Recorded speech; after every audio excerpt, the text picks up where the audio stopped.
শাকিব খানের সর্বশেষ মুভি হলো প্রিয়তমা। এই ছবির দর্শকরা ছবির প্রশংসায় পঞ্চমুখ। অনেকে আবার ছবিটির আবেগে কাঁদতে কাঁদতে বের হয়েছেন সিনেমা হল থেকে। এই ছবিতে শাকিবের সাথে জুটি বেঁধে কাজ করে ভারতীয় এক অভিনেত্রী। যদিও তাদের মধ্যে বন্ধুত্বসুলভ সম্পর্ক ছাড়া আর কোনো সম্পর্ক তৈরি হয়নি, তবুও বলতে শোনা যায় শাকিব খান নাকি বিয়ে ছাড়া কোনো নায়িকার সাথে জুটি বাঁধে না। শাকিব খানের আপকামিং মুভি হলো রাজকুমার। এই ছবিতে শাকিব খানের সাথে জুটি বেঁধেছে যুক্তরাষ্ট্রের এক অভিনেত্রী কুটনি কপি। এই সিনেমার অভিনয় শেষে শাকিব খানের প্রশংসায় পঞ্চমুখ এই আমেরিকান অভিনেত্রী। তিনি জানান, শাকিব খান এত বড় একজন স্টার তা তিনি জানতেন না। শাকিব খানের বাংলাদেশে এত ফ্যান ফলোয়ার রয়েছে তাও তিনি একেবারেই জানতেন না।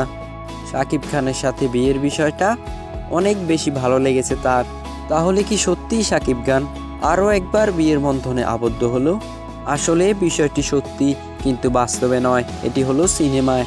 কুটনি কপি আরও একটা কথা না বলে সেটাকে সারপ্রাইজ হিসেবে রেখে দিয়েছেন।